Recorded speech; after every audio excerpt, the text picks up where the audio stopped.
For this demo, I'm using the ESET Protect version 9 console. Do note, whatever features are showcased here do also apply to ESET Protect Cloud version 3.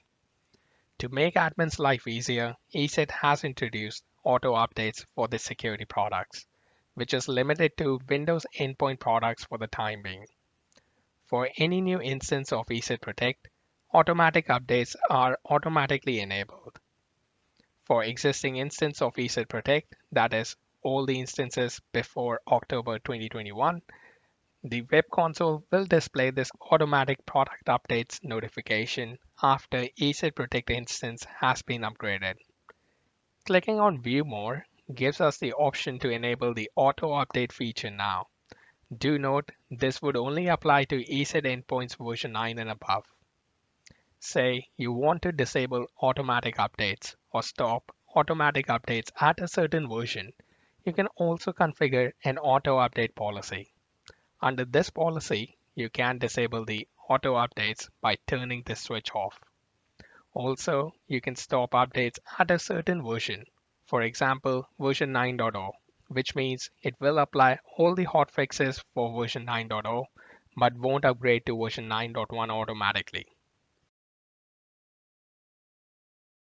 Now, let's show you the new Dynamic Threat Defense Overview dashboard. Here, you can find information and statistics related to Dynamic Threat Defense. Over here, you can spot the global Dynamic Threat Defense statistics, analyze samples, and results. In our case, everything was clean. Then we have the top computers submitting files and the types of files submitted. Also, you will get top computers and file types with detections. It is empty for us as we had no zero-day threats or attacks. If you don't have a valid Dynamic Threat Defense license, all the other charts except the global statistics would be grayed out. Let's go back to the status overview and bring your attention to the product version status section. ESET has brought more granularity to help users better assess product versions deployed in the network. They have added a new color orange. Orange color represents a version that is not the latest one.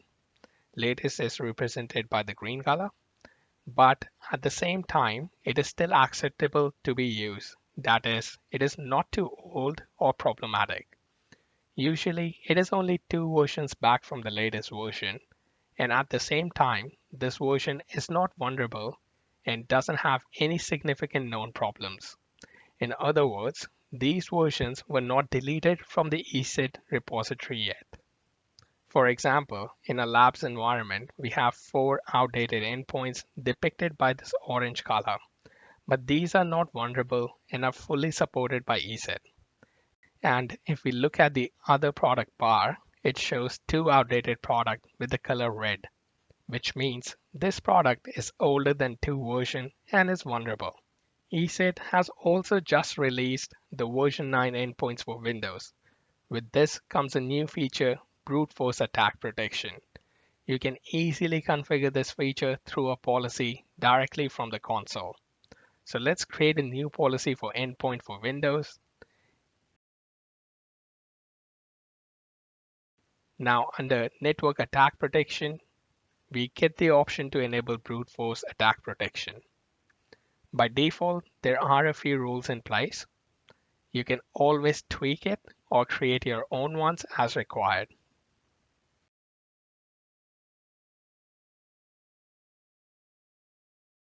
Let's close this and show you another feature where you are just one click away from the details. Let's go under the computer section. By clicking on a computer name, a side panel with details appear. It helps you to quickly look at computer details and lets you go over them. There are a few useful elements on the top right. By clicking on I, you can go to the standard detailed view. The navigation arrows helps you go over to the next or previous computer. The current computer is always highlighted in the computer table. Do note the same one-click away detail feature also applies under the detection tab. Also, let's just quickly jump into the computer details. Go to the detection and you will notice a new tab for submitted files. This tab shows you a list of all the files submitted to ESET Dynamic Threat Defense in LiveThread. Now let's go to notification and show you one of the improved feature. If you edit the content of a notification and add a variable to display statistic group hierarchy, on the notification email, it now gives the full path to the computer. ESET has also added proactive communications for users without two-factor authentication enabled. This can be seen under the status overview. Now let's log out and sign in again.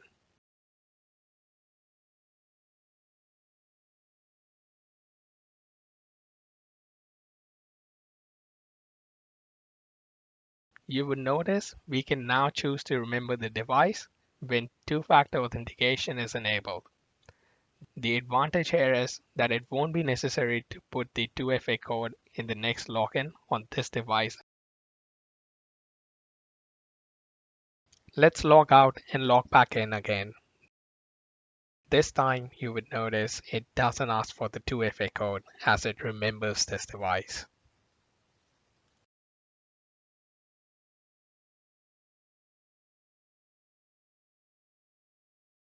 Let's go back to policies and show you how easily you can manage system updates for Android. We will choose new policy, choose the product endpoint security for Android. Now under the device security, you will need to enable device security option. And now you should be able to configure the system updates management. Here you can choose between automatic, windowed, or postponed for 30 days. Like name suggests, automatic installs OS updates without any delay. Windowed installs OS updates during specific maintenance window in the daily maintenance window setting. And postponed for 30 days applies the update 30 days after its release. If you choose windowed, you can also define the daily maintenance window where you can set specific time for the OS update. And you can also define freeze periods where you can specify time periods when the device cannot be updated.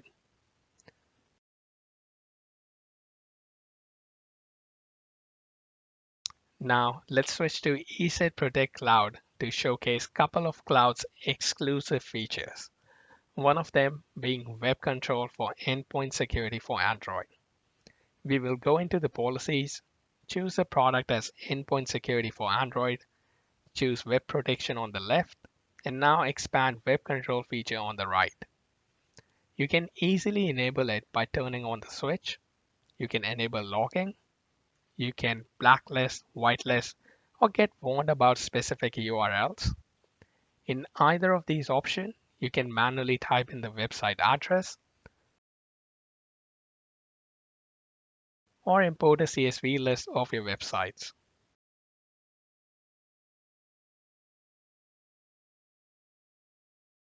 You can also enable category rules where you can block, allow, or get warned about certain category. You can also get granular with the subcategories. For example, I have blocked adult materials category but allowed swimsuits subcategory. You can also customize the text to be displayed on the blocked content or for content in warning category. And to finish this demo off, I wanted to highlight a new concept that will help you easily request trials and deploy ESET products that improve the security of your network. You can find this feature in the new section, ESET Solutions. From here, you can request a trial and deploy ESET Dynamic Threat Defense. Once you hit try for free, you can select what all machines you want to target, accept the terms, and hit Start Trial and Deploy button. It was this easy to start Dynamic Threat Defense trial and enable it in your entire environment. And with that, we have come to the end of this demo.